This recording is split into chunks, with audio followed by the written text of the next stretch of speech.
વચનામૃત પંચાળાનું ચોથું, મનુષ્ય ભાવમાં દિવ્ય ભાવનું ભગામૂળાનું. તારીખ 21/3/1821 બુધવાર. સંક્ષિપ્ત સાર. પહેલો, ભગવાનનું મનુષ્ય સ્વરૂપ તથા અક્ષરધામસ્થ મૂળ સ્વરૂપ એ બંને સ્વરૂપનું જેણે યથાર્થ શ્રવણ મનન કરીને એ બંને એક જ છે એવો નિશ્ચય કર્યો હોય તેને કોઈ રીતે ભગવાનમાં સંશય થાય નહીં. સાર બીજો, ભગવાન જ્યારે મનુષ્યના જેવું રૂપ ધારણ કરે છે ત્યારે ભૂખ, તરસ, પારકું, પોતાનું વગેરે મનુષ્યના ભાવો જણાવે છે, પરંતુ એ તો મનુષ્ય ભક્તોને પોતાના સ્વરૂપમાં સજાતીયપણે હેત થાય એટલે દેખાડે છે. ખરેખર તો શ્રીહરિ નખ શીખ દિવ્ય જ છે. સ્વામિનારાયણ હરે, સ્વામિનારાયણ હરે.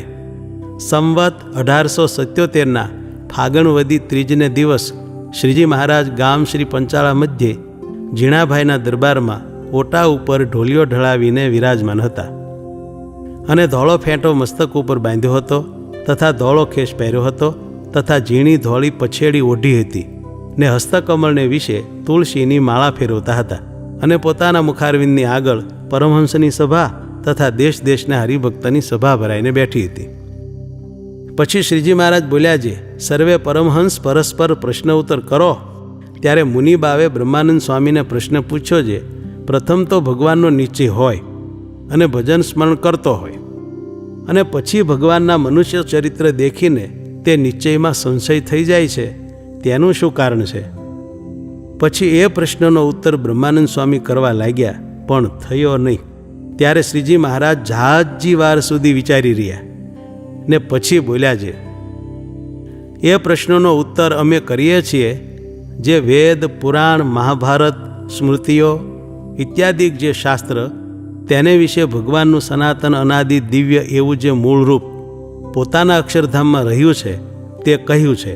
જે ભગવાન કેવા છે તો આ ચક્ષુ ઇન્દ્રિય કરીને દીઠામાં આવે છે, જે યત કિંચિત રૂપ તે જેવું તેમનું રૂપ નથી, અને શ્રવણે કરીને સાંભળ્યામાં આવે છે જે કાંઈ શબ્દ માત્ર તે જેવો એ ભગવાનનો શબ્દ નથી, અને ત્વચાએ કરીને સ્પર્શમાં આવે છે જે સ્પર્શ તે જેવો એનો સ્પર્શ નથી, અને નાસિકાએ કરીને સૂંઘ્યામાં આવે છે જે સુગંધ તે જેવો એનો સુગંધ નથી, અને જીવાએ કરીને વર્ણન કર્યામાં આવે એવા પણ એ ભગવાન નથી, અને મનના સંકલ્પમાં આવે એવા નથી, તથા ચિત્તના ચિંતવનમાં આવે એવા નથી, તથા બુદ્ધિના નિશ્ચયમાં આવે એવા નથી, તથા અહંકારે કરીને અહમપણું ધરાય એવા નથી, જે એ ભગવાનનો હું છું ને એ મારા છે.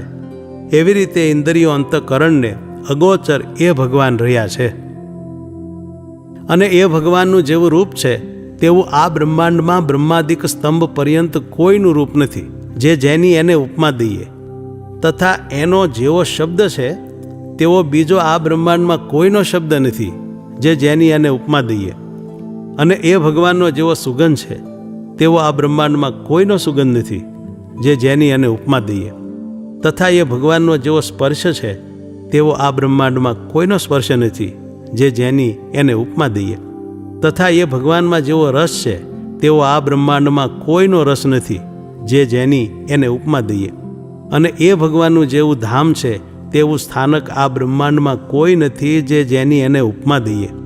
તે સપ્તદ્વીપ ને નવખંડમાં જે સ્થાનક છે, તથા મેરુ ઉપર ઘણી શોભાએ યુક્ત બ્રહ્માદિકના સ્થાનક છે, તથા લોકાલોકાચળને વિશે ઘણાક સ્થાનક છે, તથા ઇન્દ્ર, વરુણ, કુબેર, શિવ, બ્રહ્મા એમના જે સ્થાનક છે, તથા બીજા પણ ઘણાક સ્થાનક છે, એ સર્વે માહેલું એવું એકે સ્થાનક નથી, જેની ભગવાનના ધામને ઉપમા થાય.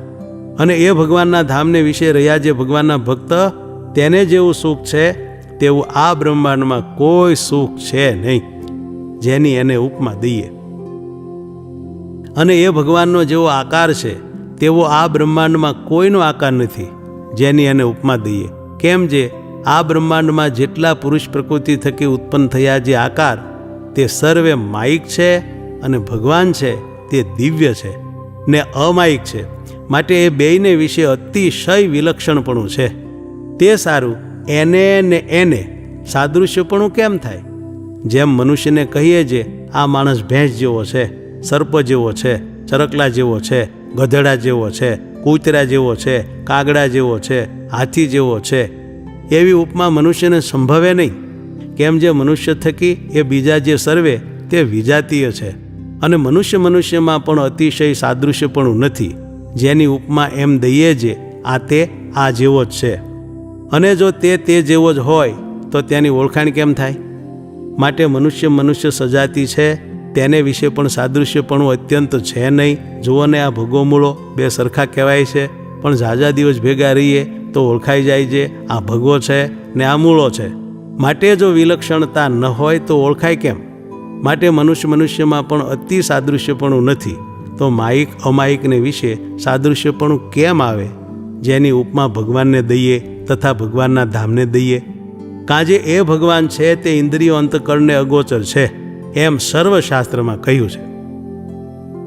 તે એ ભગવાન જ્યારે જીવને પોતાનું દર્શન દેવાને ન ઈચ્છે ત્યારે તો આવી રીતે દિવ્ય રૂપ અગોચર થકા પોતાના અક્ષરધામને વિશે રહ્યા છે. અને એ ભગવાન મહારાજાધિરાજ છે ને દિવ્ય રૂપ એવી જે અસંખ્ય સમૃદ્ધિ તથા અસંખ્ય પાર્ષદ તેણે યુક્ત છે, ને અનંત કોટી બ્રહ્માંડના પતિ છે. જેમ આ લોકમાં કોઈક મોટો ચક્રવર્તી રાજા હોય, તેનું સૂર્યના ઉદય અસ્ત સુધી રાજ્ય હોય, અને તે જ રાજા પોતાના તપને બળે કરીને દેવતાના જેવા ઐશ્વર્યને પામ્યો હોય, ને સ્વર્ગ, મૃત્યુ અને પાતાળ એ ત્રિલોકીના રાજ્યને કરતો હોય. જેમ અર્જુન હતા તે એને એ દેહ કરીને સ્વર્ગને વિશે ઇન્દ્રાસનને ઉપર કેટલાક વર્ષો સુધી રહ્યા, તથા નહુષ રાજા પણ ઇન્દ્ર થયો હતો. એવો જે પ્રતાપી ચક્રવર્તી રાજા, તેને ઘેર જેટલા ગામ છે તેની ગણતી થાય નહીં, એ તો અસંખ્ય છે.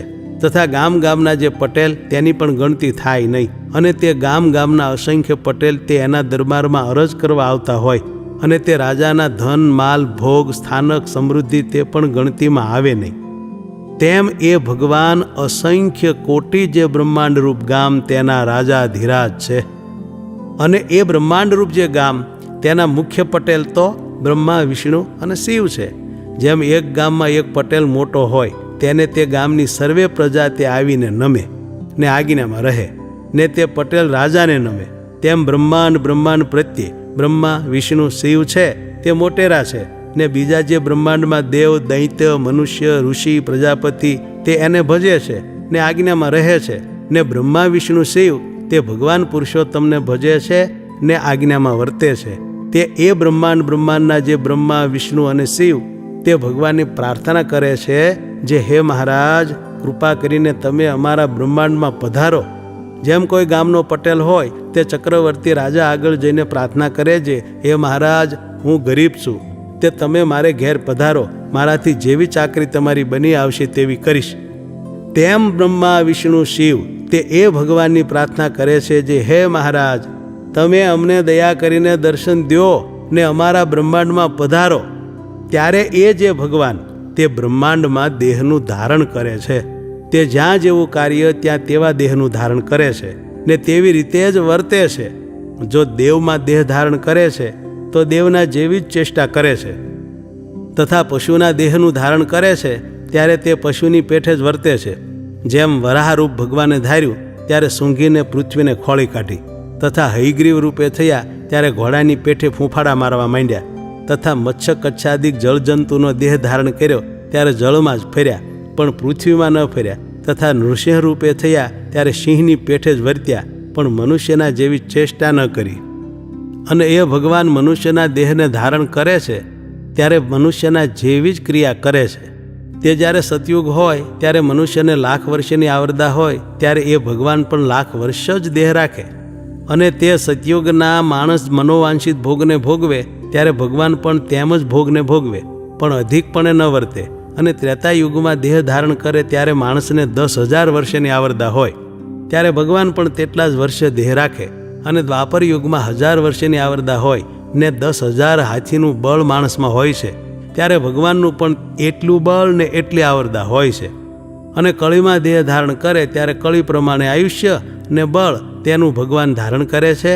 અને જેમ બાળક ગર્ભમાં આવે ને તે ગર્ભવૃદ્ધિને પામે, પછી જન્મે છે અને બાળ, યૌવન, વૃદ્ધ અવસ્થા થાય છે અને મૃત્યુને પામે છે, તેમ જ ભગવાન પણ એવી જ મનુષ્યની ચેષ્ટા કરે છે.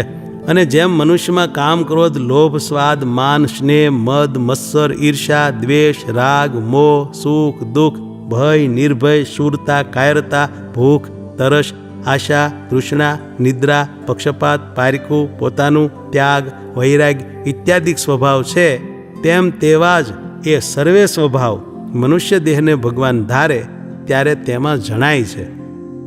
તે એ મનુષ્ય સ્વરૂપ પણ ભગવાનનું સર્વશાસ્ત્રમાં વર્ણન કર્યું છે અને મૂળ જે દિવ્ય રૂપ છે તેનું પણ વર્ણન કર્યું છે.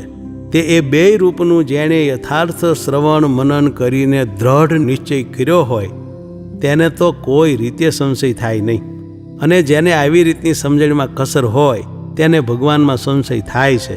અને એ જ દિવ્ય રૂપ એવા ભગવાન મનુષ્યના દેહનું ધારણ કરે છે ત્યારે મનુષ્યના જેવા સ્વભાવે યુક્ત વર્તતા હોય, પણ જે બુદ્ધિમાન હોય તેને એમ જણાય ખરું જે એમાં કામ છે તે બીજા મનુષ્યના જેવો નથી, તથા ક્રોધ, લોભ, સ્વાદ, માન ઇત્યાદિક મનુષ્યના સ્વભાવ તે એ ભગવાનમાં છે પણ બીજા માણસ જેવા તો નથી. એમાં કાંઈક દિવ્ય ભાવ છે તે બુદ્ધિમાનના જાણ્યામાં આવે છે, તેણે કરીને ભગવાનપણાનો નિશ્ચય કરે છે. જેમ શંકરાચાર્યે શૃંગાર રસની વાર્તા જાણ્યાને અર્થે રાજાના દેહમાં પ્રવેશ કર્યો હતો ત્યારે તે રાજાના જેવા જ સર્વે શૃંગારાધિક ભાવ ને દેહની ચેષ્ટા તે હતી, પણ તે રાજાની રાણી બુદ્ધિવાળી હતી. તેણે એમ જાણ્યું જે મારા ધણીમાં આવો ચમત્કાર નહોતો, માટે આ દેહને વિશે કોઈક બીજે જીવે પ્રવેશ કર્યો છે. તેમ મનુષ્યરૂપ એવા જે તે ભગવાન તેને વિશે દિવ્ય ભાવ જણાય છે, તેણે કરીને ભગવાનપણાનો નિશ્ચય થાય છે. ત્યારે તમે કહેશો જે કાંઈક દિવ્ય ભાવ જાણ્યામાં આવ્યો તેણે કરીને મનુષ્યને ભગવાનપણાનો નિશ્ચય થયો, ત્યારે ઘણો દિવ્ય ભાવ જણાવે તો બહુ માણસને નિશ્ચય થાય. તો એનું તો એમ છે જે આ સૂર્ય છે તેને સર્વશાસ્ત્રમાં કહ્યા છે જે એ નારાયણ છે, ને તે એ સૂર્ય સર્વ મનુષ્યને દૃષ્ટિગોચર પણ છે, ને નિત્ય એનું દર્શન મનુષ્ય માત્ર કરે છે તો પણ એને દર્શને કરીને મનુષ્યને પોતાના કલ્યાણનો નિશ્ચય નથી થતો જે મારું કલ્યાણ થયું. અને મનુષ્યપણે રહ્યા જે રામકૃષ્ણાદિક અવતાર તથા નારદ શુકાદિક સંત તેના દર્શન કરીને મનુષ્યને એમ નિશ્ચય થાય છે જે મારું કલ્યાણ નિશ્ચય થયું ને હું કૃતાર્થ થયો છું. અને તે ભગવાન ને સંત તેમાં તો કાંઈ પ્રકાશ છે નહીં, દીવો કરીએ ત્યારે તેના દર્શન થાય છે તો પણ એવો કલ્યાણનો નિશ્ચય થાય છે. તથા અગ્નિ છે તે પણ સાક્ષાત ભગવાન છે, કાજે ભગવાને કહ્યું છે અહમ વૈશ્વાનરો ભૂત્વા પ્રાણીનામ દેહમાશ્રિત પ્રાણાપાન સમાયુક્ત પચામ્યન્નમ ચતુર્વિધમ. અર્થ, હું વૈશ્વાનર જઠરાગ્નિ રૂપે થઈને સર્વ પ્રાણીઓના દેહમાં પ્રવેશ કરીને પ્રાણીઓએ જમેલા 4 પ્રકારના અર્થાત ભક્ષ્ય, ભોજ્ય, લેહ્ય, ચોષ્ય તે અન્નને પ્રાણ અને અપાન સહિત રહ્યો થકો પચાવું છું. એવો જે અગ્નિ તેના પણ સર્વને દર્શન છે, પણ મનુષ્યને કલ્યાણનો નિશ્ચય થતો નથી અને ભગવાનને અને સંતને દર્શને કરીને થાય છે. તેનું શું કારણ છે જે મનુષ્યને ને સૂર્ય અગ્નિને વિજાતીયપણું છે, માટે એને દર્શને કરીને કલ્યાણનો નિશ્ચય નથી થતો. કાજે એ અગ્નિનો સ્પર્શ કરે તો બળી મરે, તથા સૂર્ય છે તેને કુંતાજીએ દુર્વાસાના આપેલા મંત્રે કરીને તેડ્યા ત્યારે તે સૂર્ય કુંતાજી પાસે આવ્યા. તે મનુષ્ય રૂપે જેવા કુંતાજી હતા તેવા જ સૂર્ય થઈને આવ્યા ત્યારે તેના અંગસંગનું સુખ આવ્યું ને કર્ણરૂપ ગર્ભ રહ્યો. પણ જેવા સૂર્ય પ્રકાશમાન છે તેવા પ્રકાશ્ય સહિત આવ્યા હોત તો કુંતાજી બળી મરત ને સ્પર્શનું સુખ પણ ન આવત. તથા સત્રાજીત યાદવ પાસે સૂર્ય આવતા તે પણ માણસ જેવા થઈને આવતા, અને જ્યારે એ સૂર્ય કુંતાજી પાસે તથા સત્રાજીત પાસે આવ્યા ત્યારે શું આકાશમાં નહોતા? આકાશમાં પણ હતા, ને બીજે રૂપે એના એ જ સૂર્ય કુંતાજી ને સત્રાજીત પાસે આવ્યા. અને જેવો સૂર્યનો પ્રકાશ છે તે સર્વે એમાં છે ખરો, પણ તેનો સંકોચ કરીને માણસ જેવા થઈને આવ્યા છે. તેમ એ જે ભગવાન છે તે પોતે પોતાના દિવ્ય ભાવ સહિત જ જીવને જો દર્શન આપે તો મનુષ્યને ઠીક ન પડે અને એમ જાણે જે આ તે શું ભૂત હશે કે શું હશે. માટે એ ભગવાન પોતાના ઐશ્વર્યનો સંકોચ કરીને મનુષ્ય જેવા જ થઈને દર્શન આપે છે અને પોતે પોતાના ધામમાં પણ વિરાજમાન છે.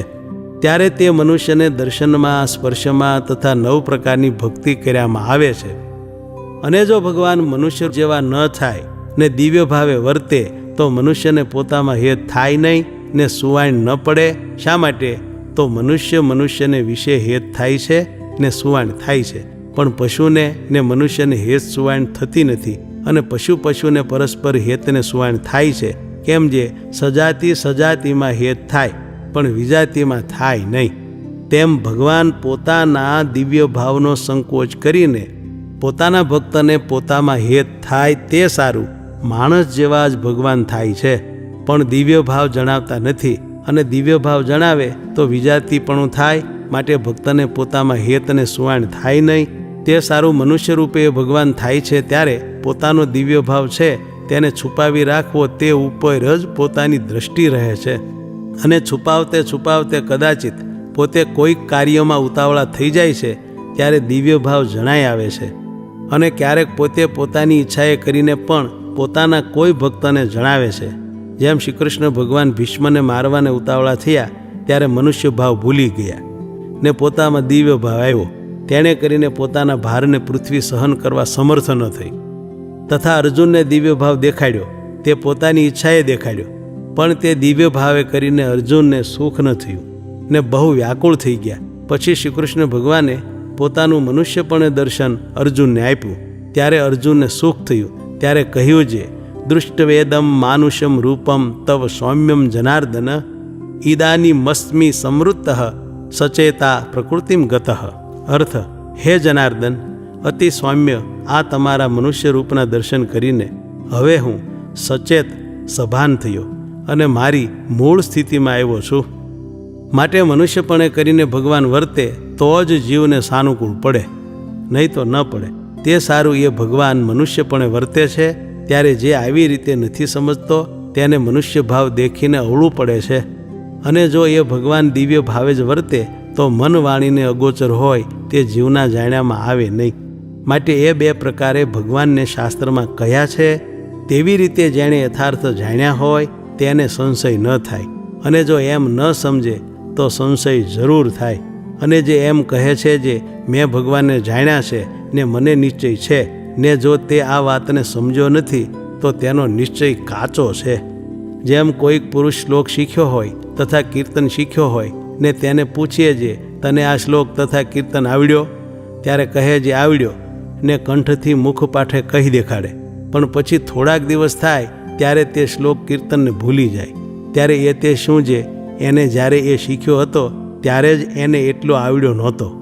કેમ જે શ્રવણ મનને કરીને એનો દ્રઢ અભ્યાસ થઈને એના જીવમાં એ શ્લોક કીર્તન ચોંટી નહોતો ગયો, અને કોઈક વાતનો બાળકપણામાં જ એવો અધ્યાસ થયો હોય છે તો એ યુવાન થાય વૃદ્ધ થાય તો પણ તે વાતનું જ્યારે કામ પડે ત્યારે સાંભળી આવે છે. તેમ એણે ભગવાનનો નિશ્ચય કર્યો હતો ત્યારે જ એના નિશ્ચયમાં કસર રહી ગઈ હતી, અને જો કસર ન રહી હોત ને આવી રીતે પ્રથમથી જ શ્રવણ કરીને તેનું મનન કરીને તેનો દ્રઢ અધ્યાસ એના જીવમાં થયો હોત તો એને કોઈ દિવસ સંશય થાત જ નહીં. ઇતિ વચનામૃતમ પંચાળાનું ચોથું થયું.